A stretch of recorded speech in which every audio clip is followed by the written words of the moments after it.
for joining us.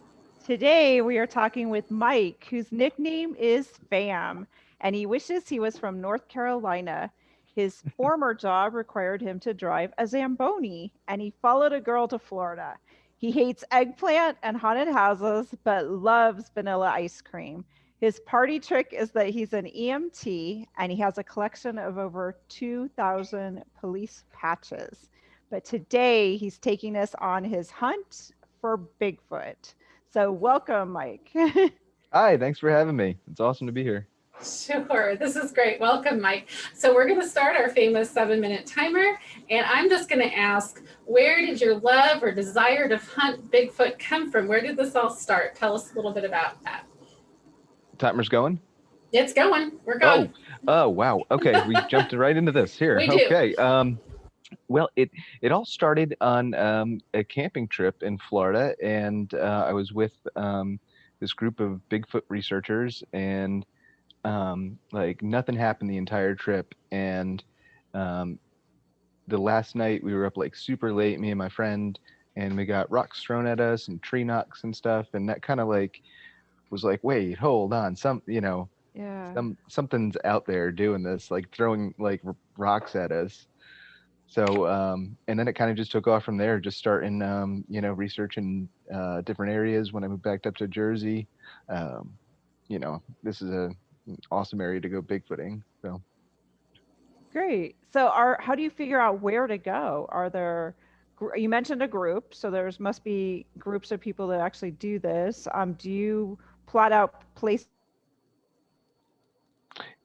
yeah, I try to look for areas that can, not necessarily that have had sightings in the past, but can sustain a habitat of Bigfoot. I actually have done a lot of research in New Jersey where I've adapted this theory from another person too, but every third year the Bigfoot are in the same area of New Jersey, and they move counterclockwise around the state, and like I said, in every third year increment. So it's pretty cool because my research brought me out to this area that I wanted to put like some trail cameras in, and then I brought a witness out there, and it was the exact same area. So it's kind of cool. So like to the T, like exact. That was kind of neat. That's crazy. So how many of these trips have you been on? How many times Oh, do you go? jeez. Several times a year? Like how do you do that? Yeah, it's usually monthly. Okay. We take the winter off.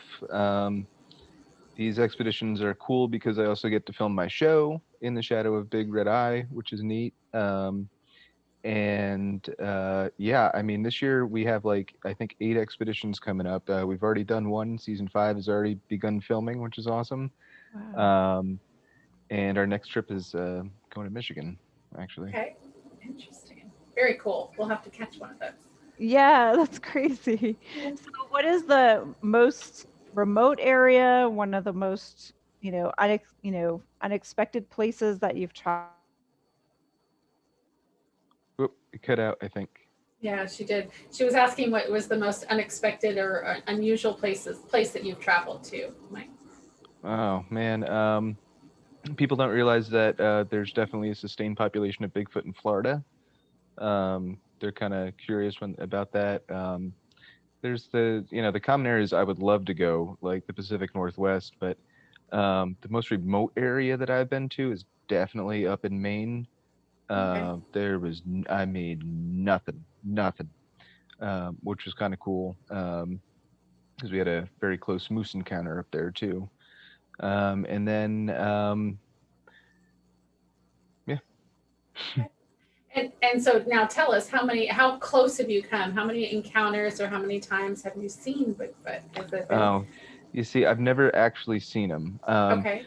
I say that because I think I may have, but I don't know. I actually took a picture of it, but it's Okay. like super blurry. It's very far away, so I couldn't even like portray that as evidence. Okay. But I've definitely, was in close contact. Just the other day, actually, I was up in State Park up in North Jersey, and a tree was pushed over maybe 20 yards from me.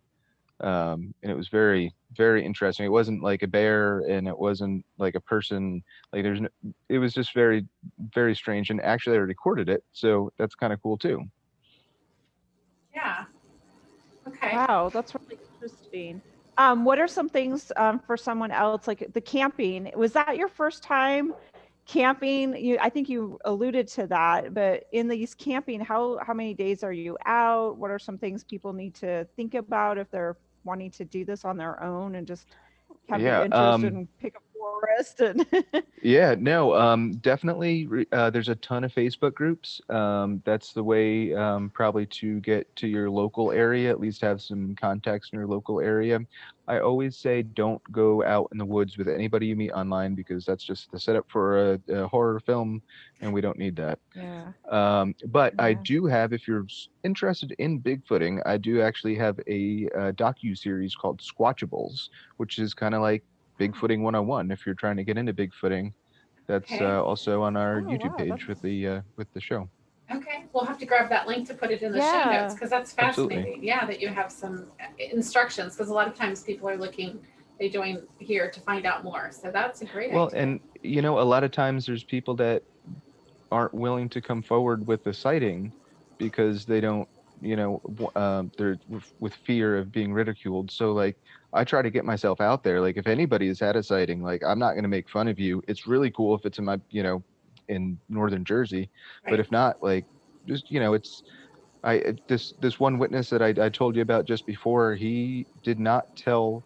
He told like two people, and that was it for 30 years. He never went back to that same forest. Hmm. Oh, Yeah. 30 years it took him to go 30 back years. there. Oh my Hmm. gosh. Yeah. It would scare you if you'd seen something. I can see how that would be an issue.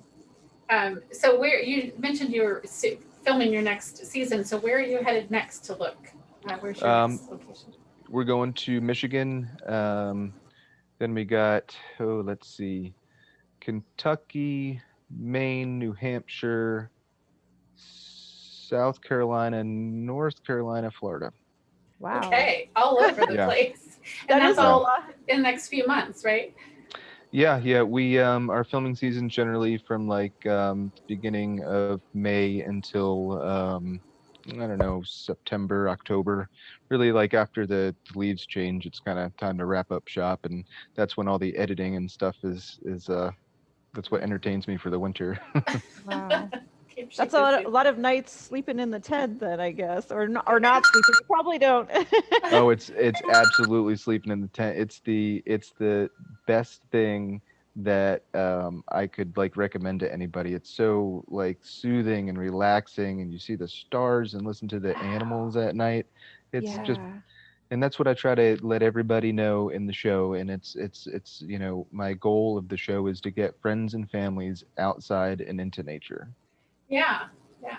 For whatever purpose, looking It for doesn't Bigfoot, matter if you're Right, it looking doesn't at bigfooting, the if you're matter. stars, right? fishing. Doesn't Yeah. matter. Doesn't matter. Just one of the Bigfoot researchers, Cliff Brockman, said it very simple. Get off your couch and see some, or go out, get out and see something that you're not going to see sitting on your couch every day, That's right. right? That's right. Like Yeah. we're all Oh so no, I glued love to that. the, just get outside. It's so nice.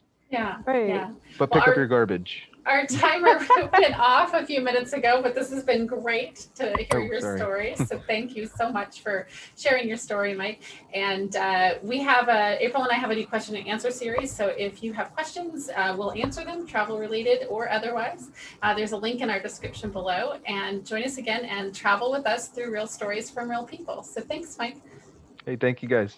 Thank you, Mike. It was fascinating. It was great.